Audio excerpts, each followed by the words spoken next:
Well, good afternoon. It's good to see a few Minnesotans in the house here in Superior.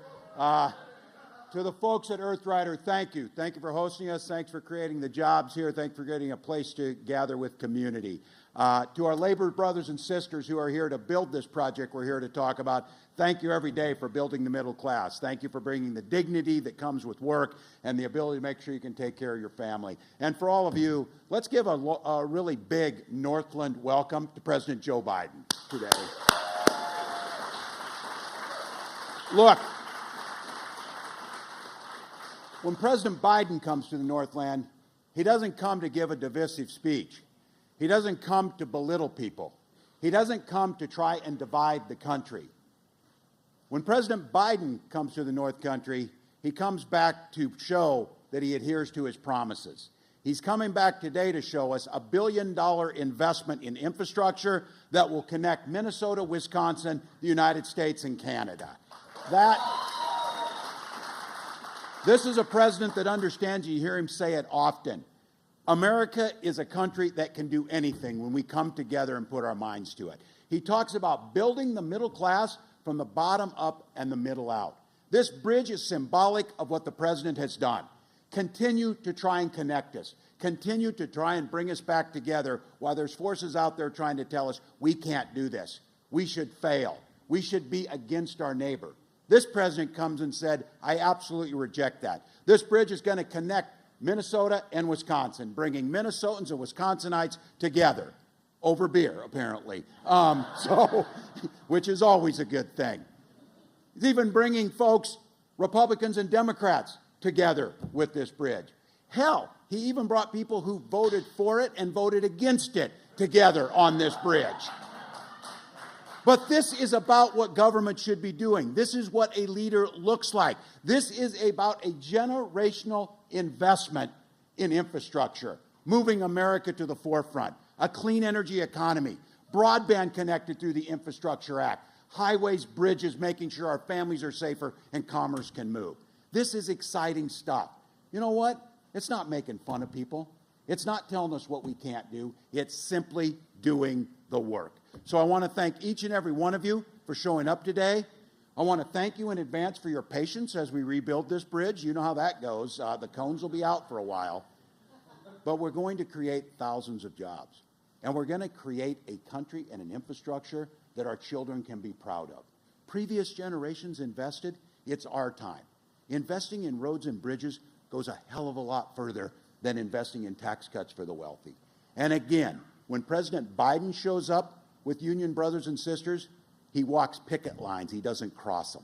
And this project is going to have project labor agreements built by Wisconsin and Minnesota skilled craftswomen and men, and it's going to create those jobs that allow them to live the life that they know they should in the Northland. So I want to thank you all for being here. I want to just say how grateful we are that people are focusing on the things that make a difference in people's lives, and Joe Biden and Kamala Harris wake up every single day making those are the things that got done. So promises made 2 years ago, promises kept today. Thank you.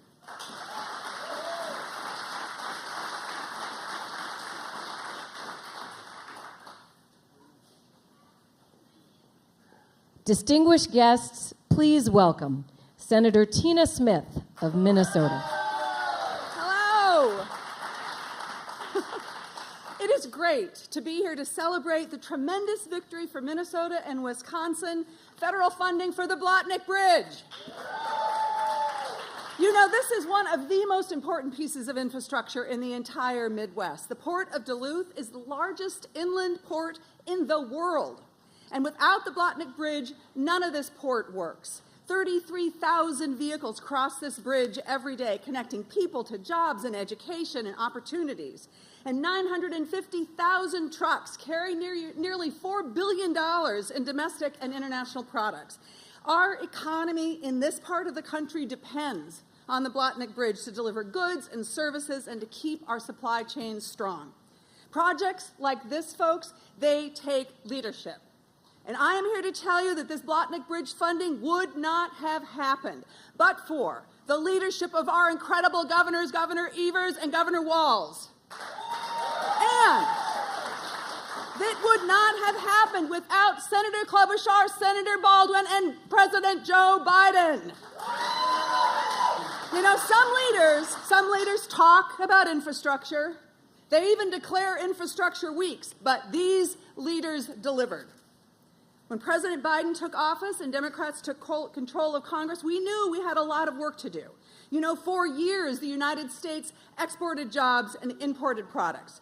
For years, infrastructure was just an afterthought, and our roads and bridges were crumbling, and our drinking water systems were deteriorating, and people all over our states were struggling to try to figure out how to connect to broadband.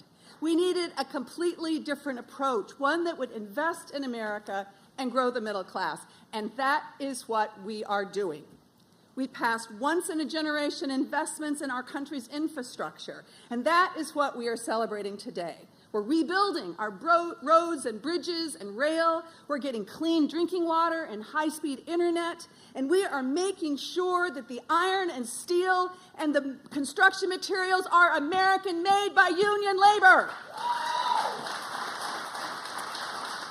This is what this project is all about. This is what President Biden's infrastructure law is all about. This is about building the foundation for communities that work.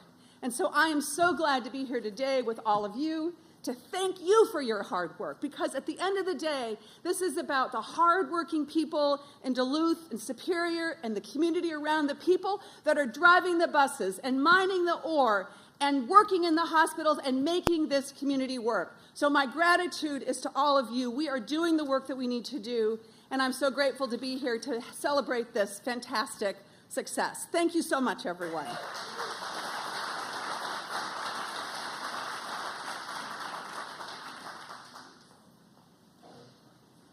Distinguished guests, please welcome Senator Amy Klobuchar of Minnesota.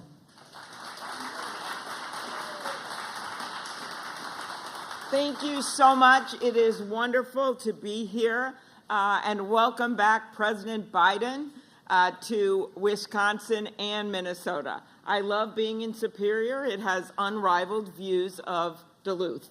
I think you guys, yes, that was like a little, you know. I think I'm the one to make that joke because my mom grew up in Wisconsin. I still have all my relatives on her side in Wisconsin. My dad grew up in northern Minnesota, in Ely, and I have warned the President of the United States it is not time to talk about the NFL playoffs at this particular event. It is great to be here with Governor Walz and Evers, and of course, Senator Smith and Baldwin, my good friends, the mayor of Superior, Payne, and of course our new mayor of Duluth, Roger Reiner. As neighbors, I know we have some differences, but one thing Minnesota and Wisconsin can agree on is funding the Blotnick Bridge in a big way. It is critical to our region, to our state, and to our country. $4 billion in goods moving across every single year. Tens of thousands of cars. And when the president chose to visit here, right after his highly lauded State of the Union address 2 years ago, he called it one of the most important bridges in the Midwest. And now, true to his word, less than 2 years later, he comes back with the biggest infra grant in the history of America, right here in Wisconsin, in Minnesota. So yes, this is a long time in coming. As you've probably heard, this bridge opened in 1961, the same year that a little-known folk singer from northern Minnesota named Bob Dylan played his first major gig, true story. Minnesotans know how important this is, as do the people of Wisconsin. In Minnesota, we remember the cracks in our infrastructure when that 35W bridge collapsed. And as I said that day, a bridge should not just fall down in the middle of America. Working together, we got the funding to rebuild that bridge, and that's why, after decades of trying to pass an infrastructure law under President Biden's leadership, Congress came together across the aisle and got that bill done. That is the bipartisan infrastructure law. As former Congressman Jim Oberstar, who we all channel here today, he's looking down, loving this infrastructure big way. As he once said, there is no such thing as a Democratic bridge or a Republican bridge. So we passed that bill, and now we are here to deliver, to get this bridge done, in the president's own words, with regard to another major milestone, the Affordable Care Act is a big effing deal. So this is a historic investment, yes, in this bridge, but it is also an investment in the economy for the future. This is an investment in our roads. It is investment in this incredible port that we love so much, and it is going to build a bridge to the next century. I want to thank the president for investing in Minnesota and Wisconsin, for bringing us these much-needed safety improvements. I want to thank him for the great union jobs that this project is going to create. So let us build this bridge to an even better Northland. Thanks, everyone.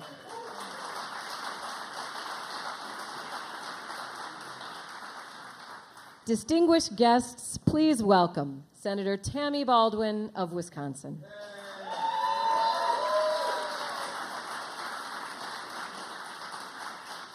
Wow. So hello, Superior. Woo! Let me start by saying we did it. Yay, this is so exciting. We are finally on the road to replacing the Blatnick Bridge. It's hard to overstate just how excited I am. You know, this is a room full of people who really understand the importance of this investment.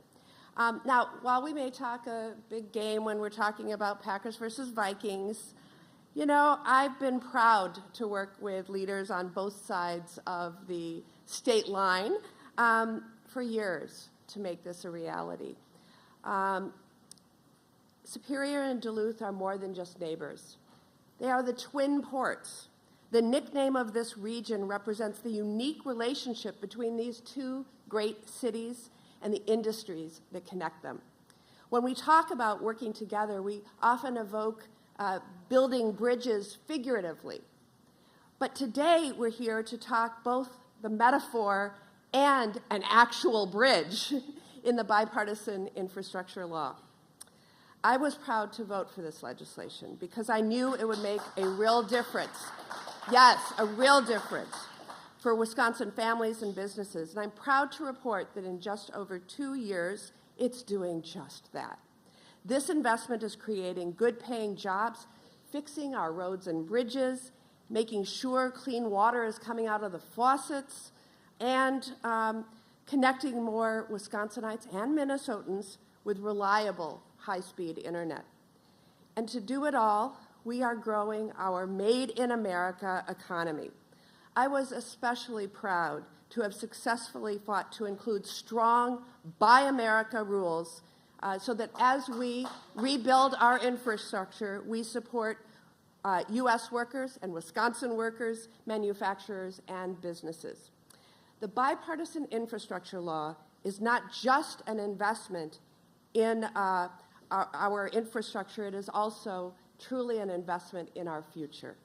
There's no better example of that investment than the Blatnick Bridge. Whether it's families taking a road trip, commuters heading to work, or goods traveling to the port of Duluth Superior, tens of thousands of vehicles rely on safe passage over the Blatnick Bridge every single day. But the Blatnick Bridge has served the Twin Ports for more than 6 decades, and the wear and tear is putting safety and our economic future of this region in jeopardy. 2 years ago, President Biden visited Superior to talk about the promise of the bipartisan infrastructure law for communities just like ours. Since that day, I have been a little relentless in making the case for this needed investment. President Biden has heard from me. Secretary Buttigieg has he's on speed dial now, by the way. And we've done letters, press conferences, texts, you name it. We've all been busy at work for this. And today, the president is back.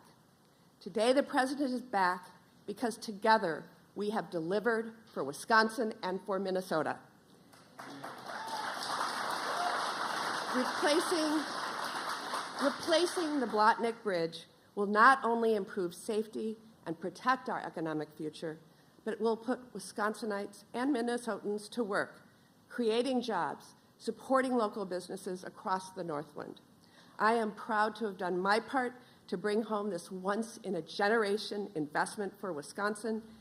Thank you to President Biden for visiting us today to celebrate this down payment on our state's and our region's future.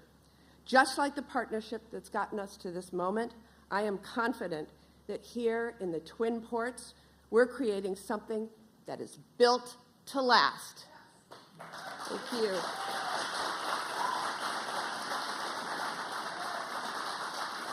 Distinguished guests, please welcome Wisconsin Governor Tony Evers.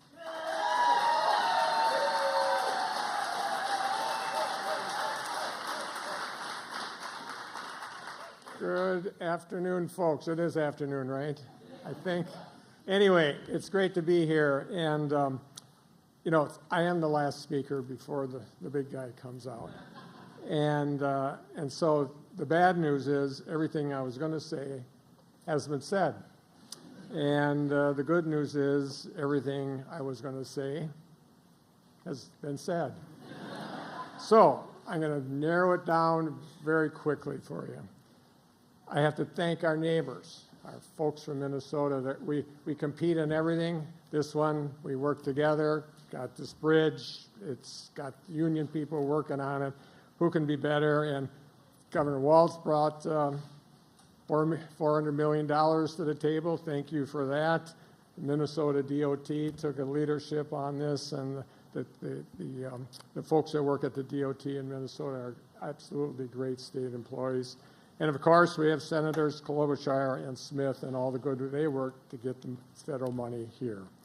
That's first. Second one, from our side, from the people of Wisconsin, we got $400 million also.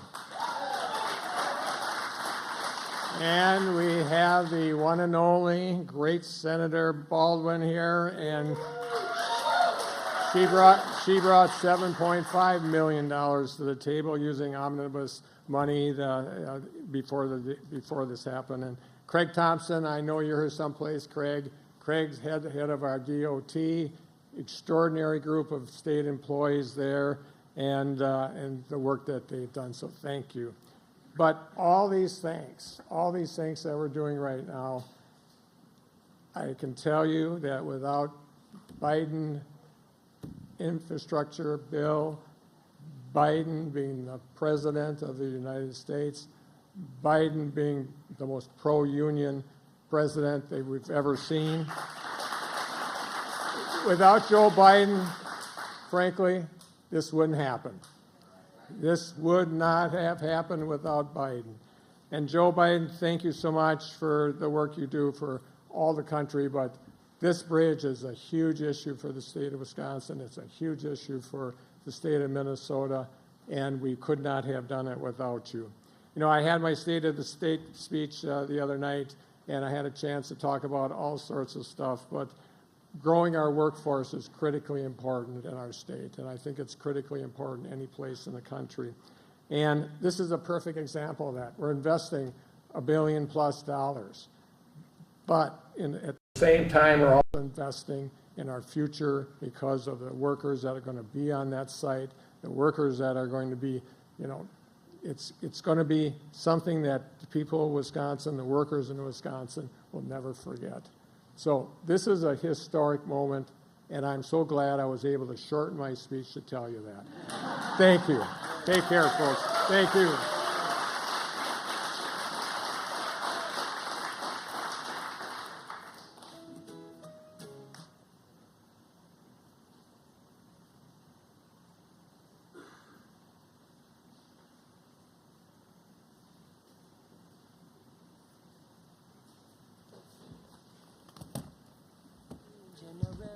Sharing what you can, nothing more, nothing less. May you know the meaning of the word happiness. May you always lead from the beating in your chest. May you be treated like an esteemed guest. May you get to rest, may you catch your breath. Or may the best of your todays be the worst of your tomorrows. Distinguished guests, please welcome owner of Earth Rider Brewery, Tim Nelson. Wow, kids! Well, that's exciting. That's exciting. Welcome, Earth Riders. I am Tim Nelson, founder and owner and manager of Earth Rider Brewery, and it's great to be here. We're on the Duluth-Superior Harbor at the base of the Blatnick Bridge. I'm a fourth-generation Twin Ports resident. I deeply understand the importance of the bridge. It connects Duluth's Superior community physically, financially, and spiritually, I think. My great-grandparents immigrated from Scandinavia to Superior in the 1800s. Great-grandpa Nikolai Nelson built a bakery about 2 blocks south of here, and my grandma remembered having to row across the bay when she was a teenager. So I founded Earth Rider Brewery at the nexus of the Twin Ports in Superior, Wisconsin's North End neighborhood for a reason. Our brewing draws inspiration from Lake Superior and the people working on the ships, trains, trucks, and grain elevators right in our backyard. Many of our staff, suppliers, and customers live and work on either side of the St. Louis River Bay, so we commute daily across the High Bridge. Simply put, the bridge is critical to my business. The rebuilding of the bridge will be critical to my business's growth and the growth of the local economy. That matters to the people here. It matters to our future. I'm grateful to our elected federal and state officials, President Biden, and for the bipartisan infrastructure law, and that's going to rebuild the Blatnick. It's a big deal. It's a huge deal for us. So please join me in welcoming the President of the United States, Joe Biden.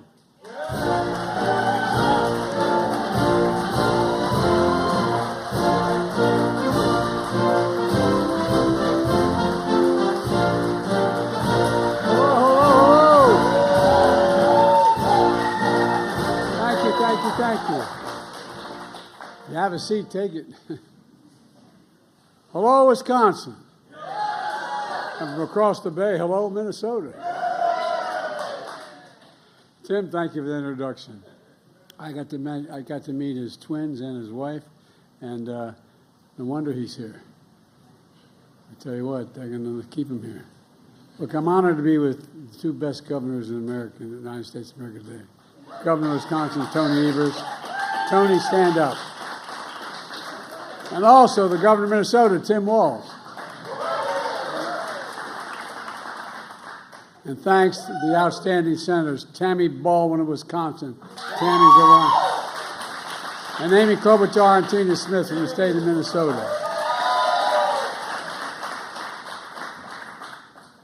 If I have all 3 of them on my side, I don't worry about anything. And 2 great mayors, Mayor Payne of Superior, Wisconsin, and Mayor Reinert of Duluth, Minnesota. Stand up, guys.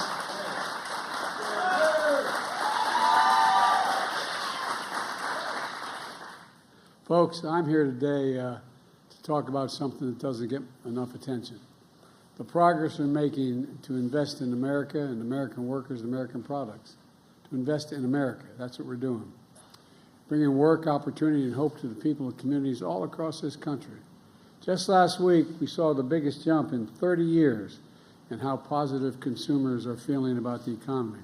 Things are finally beginning to sink in. We passed a lot of really good legislation. We knew it was going to take time for it to begin to take hold, but it's taken hold now and turning the economy around. We also just learned that America filed 16 million new business applications since I became president. That's a record. That's a record. And the reason I mention it, when someone files for new business, it's an example of hope, something they believe in. They believe that they can get something done, and a consequence. You know, and Tim's business right here is that act of hope as well, started a while ago. And just today we learned the economy of the United States grew by 3.1% last year. I don't want to bore you with all the detail, but, you know, the experts from the time I got elected were insisting that a recession was just around the corner. Every month there was going to be a recession. Well, you know, we've got really strong growth. listening to this, here's this morning's headlines from the Wall Street Journal and other papers. Quote, U.S. shatters expectations. Second headline, the U.S. economy boomed in 2023. Third, U.S. economy grew at a shocking pace. I love that shocking pace, Pete. But my favorites from the Wall Street Journal. Quote, what recession? Growth ended accelerating in 2023. Folks, look. And by the way, the economic growth is stronger than we had during the Trump administration. My predecessor recently said he was actually hoping for the economy to crash. His quote, hoping for the economy to crash. Can you believe it? Well, he said he's hoping because he hopes it happens soon while I'm still president. That's what he's hoping for. Well, thanks to the American people, America now has the strongest growth, the lowest inflation rate of any major economy in the world. It's because of you. We obviously have more work to do, but we're making real progress, building an economy from the middle out and the bottom up and not the top down. I was raised in a household where we had 3 bedrooms. It was a nice home, 3-bedroom split-level home and a new development of 40 homes in suburbia with four kids and a grandpa living with us. And but that trickle-down economics didn't trickle down much on my dad's kitchen table. Because when we work from the middle out and the bottom up, the poor have a shot, the middle class does really well, and the wealthy still do well. But everybody gets a shot. We all do well. You know, as the Secretary of Treasury, Janet Yellen, just said today, and I quote, the story of the middle class is not separate from the state of the economy. It's at the heart of it. You want to say, I mean workers across industries and occupations, from firefighters to nurses to factory workers. That's the middle class. At least that's where I come from. That's what it's all about. So I'm here to announce more progress that shows that we can get big things done in America. We start believing in ourselves again. We start investing in America again. Folks, look, our infrastructure used to be the best in the world, rated the best in the world. But over a period of time, we stopped investing in America. We stopped it. We stopped investing in ourselves. And we slipped. We're now ranked the 13th best infrastructure in the world. The United States of America, number 13 in the world. How in God's name can we have the strongest economy in the world if we don't have the strongest and best infrastructure in the world? It's not possible. So we're determined to turn that around. We were determined to turn that around in a big way. And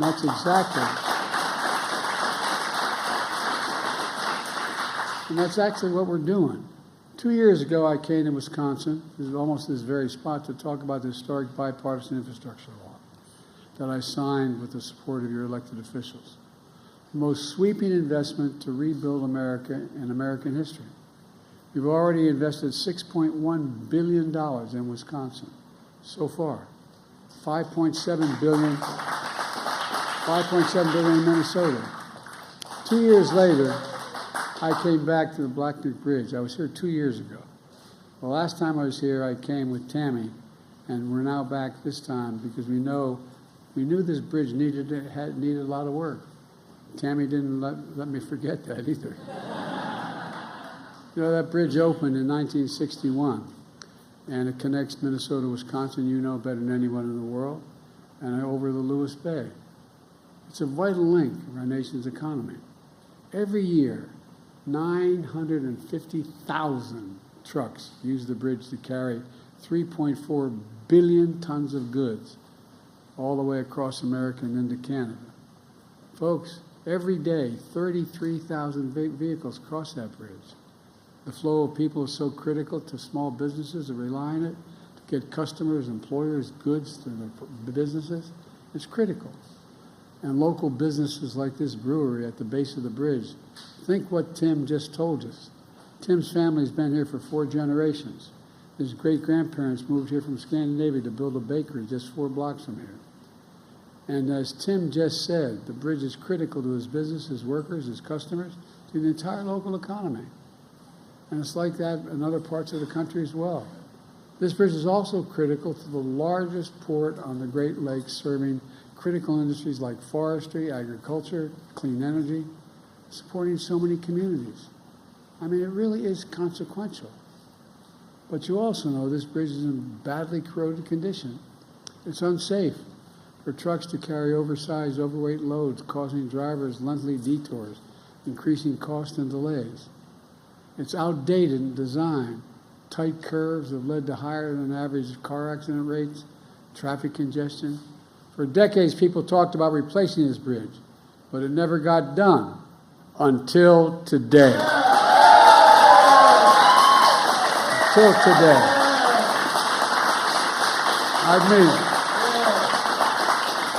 I'm proud to announce $1 billion from the bipartisan infrastructure law will be used to build this new bridge.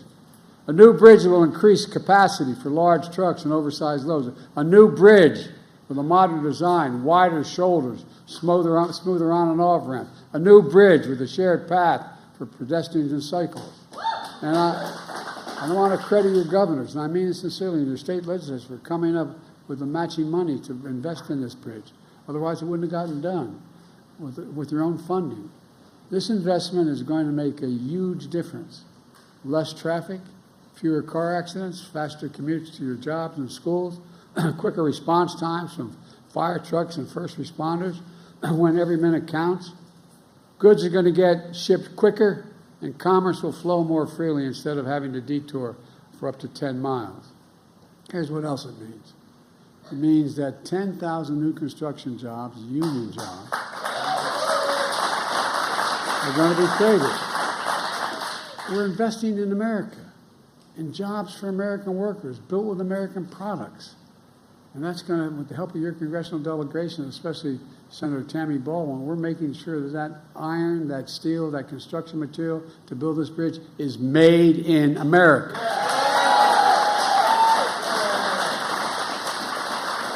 This funding is part of a larger $5 billion investment led by the Department of Transportation for 37 major projects across America, including bridges, highways, ports, airports. To date, 40,000 infrastructure projects have been announced all across America. And with the support of these great governors and congressional delegation, we're doing other big things. For example, we're making sure every American, including all of you here, have access to affordable high-speed internet. I want to thank Amy for her leadership in this issue. She's been relentless. High-speed internet is essential to today's economy. It's as essential as electricity was when Franklin Roosevelt was president. Not a joke. That's why nearly a century ago, Franklin Roosevelt signed the Rural Electrification Act. I know this sounds like it doesn't matter, but it matters a great deal. He signed it to bring electricity to nearly every home and farm in America because it became essential, an essential part of the economic growth of the country, an essential way to access to modern life. And so is high-speed internet today. In Wisconsin and Minnesota, we're investing $2.5 billion in high-speed internet. And we're going to save more than 600,000 families in these two states up to $30 a month in internet bills. The household I came from, that matters. Those $30 at the end of the month bills will add up when you're living on a fixed salary.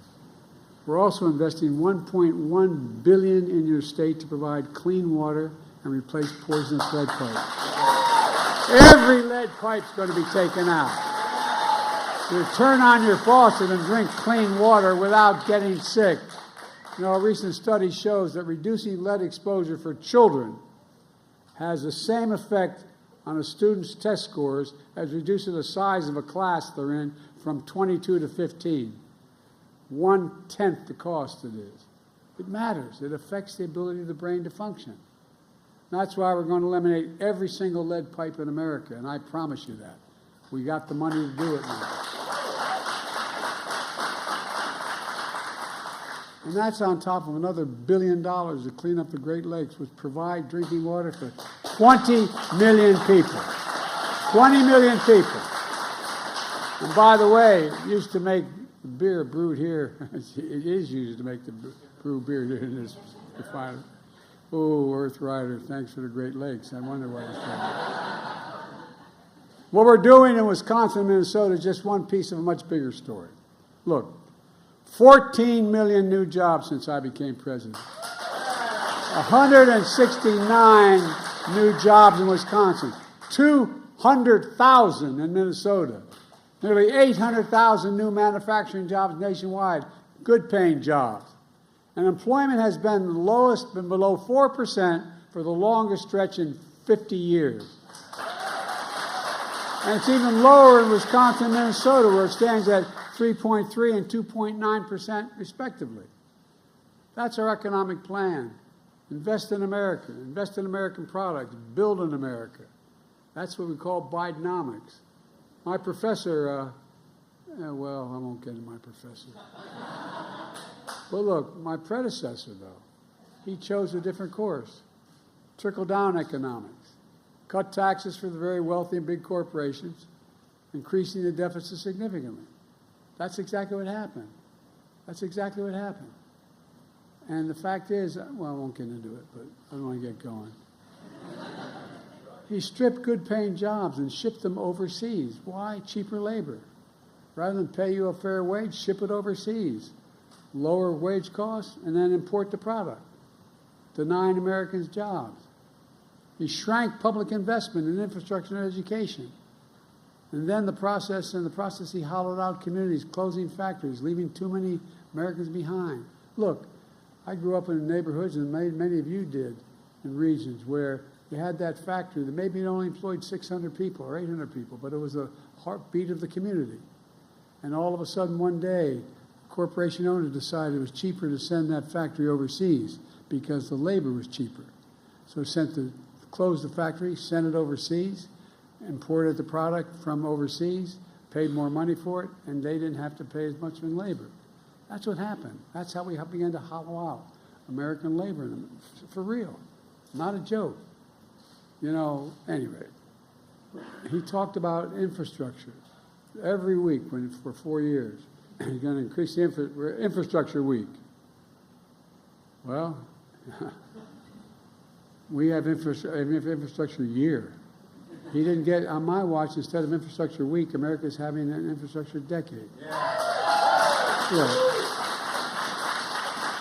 We're rebuilding factories and jobs are coming back to America. For example, you know, when that little computer chip that everybody needs for everything from your watch to your automobile, well, guess what? We invented them. We made them more sophisticated. We used to have 40% of the market, and all of a sudden we have nothing.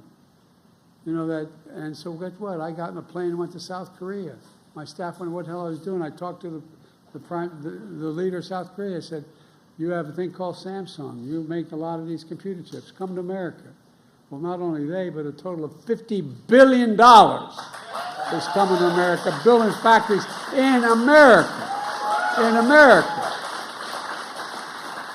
There's a place just outside of Columbus, Ohio. They call the Field of Dreams. They're building 2 of these fabs, they call factories.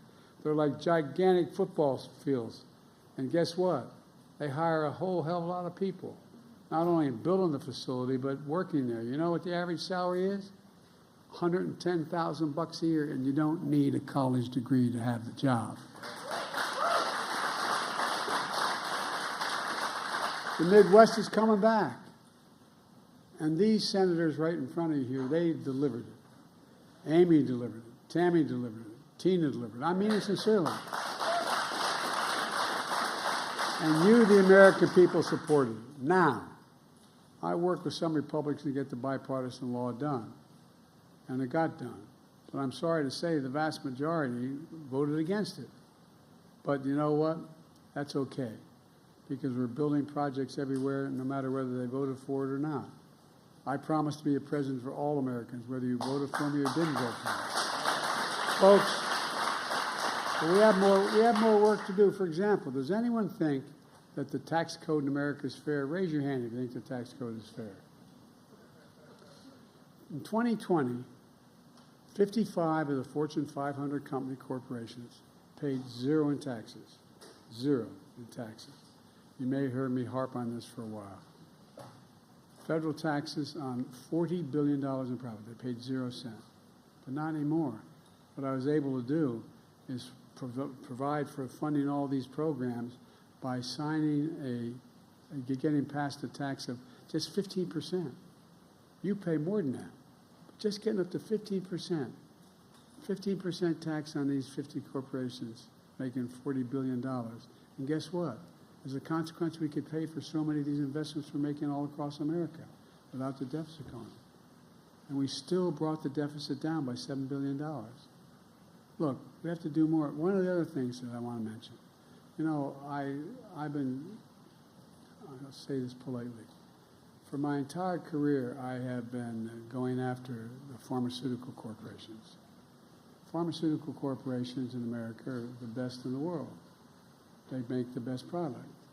For whatever prescription you may be taking now, if I take that prescription for you, I'm going to fly to Toronto, Canada, London, England, Brazil, anywhere in the world, I will get that prescription by the same company filled for anywhere from 1/3 to 1/2 the cost. We get charged more than any other country in the world. Not a joke. And you pay for it, not only in your prescription, but you pay for it because Medicare pays for a great deal of this. So I've been pushing to let Medicare negotiate and say what they do. Well,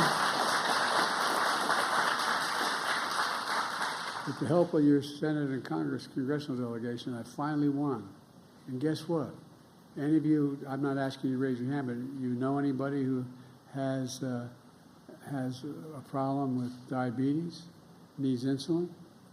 Well, it used to be the average cost of that insulin shot a year, on a monthly basis was closer to $400. Now they cannot charge more than $35. And by the way, they're still making 350% profit. It costs $10 to make it. $10 to make it. And the guy who invented it didn't even want a patent on it because he thought it should be available to everyone. I can take you down the list. And beginning in 2025, guess what else happens? Anybody, if you know, have parents or grandparents who are taking a cancer drug, they may be paying anywhere from $6,000 to $13,000 a month for that drug. They can't do it. And guess what? No senior is going to have to pay, no matter how many drugs they have to take, more than $2,000 a month, period. Period. And they're still going to make money. They're still going to make money. And folks, I was told that that's an awful thing to do, man. It's a terrible thing to do. Guess what? Not only is it saving the individual money, it means you as taxpayers are paying billions of dollars less per month because you don't have to spend that money on Medicaid. You don't have to spend that money on Medicaid because it's a fair price. We get look. We now have. We used to, before the recession, before the pandemic, we had about 700 billionaires in America. There are 1,000 billionaires now. You know what their average tax rate is? 8%. Raise your hand if you want to trade your tax rate now for 8%. No, I'm not joking. I'm being deadly earnest. You know, it sounds like I'm making this up. 8% what they pay. That's why I proposed a billionaire minimum tax of 25%. That's not even top rate.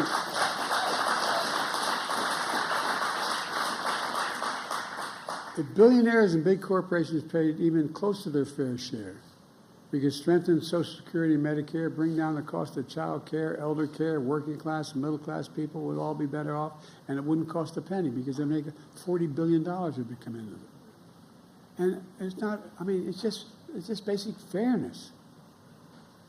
You know, it's the right thing to do, and we can get this done. And I'll be damned, in the last year of this administration, I'm going to get it done. Yeah. Let me close with this. I'm going on too long. I apologize. I get a little tied up here. This bridge is important, but the story we're writing is much bigger than that.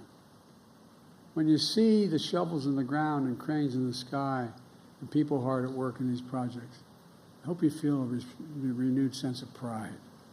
Pride in your community. Pride in what we can do. Pride in America. Pride knowing we can get big things done still together in America. We're the only country in the world that's come out of every crisis we've gotten into stronger than we went in. Not a joke. The only country in the world. For God's sake, this is the United States of America. The United States of America. And the real heroes in this whole story, the American people are starting to speak up. American workers, American people doing the work to bring communities back to the country in ways that was before and in the future. That's what America does. That's why I've been never more optimistic about the future. We just remember who in God's name are. We're the United States of America, and there's nothing beyond our capacity when we do it together. Let's start working together for God's sake. God bless you all. May God protect our country.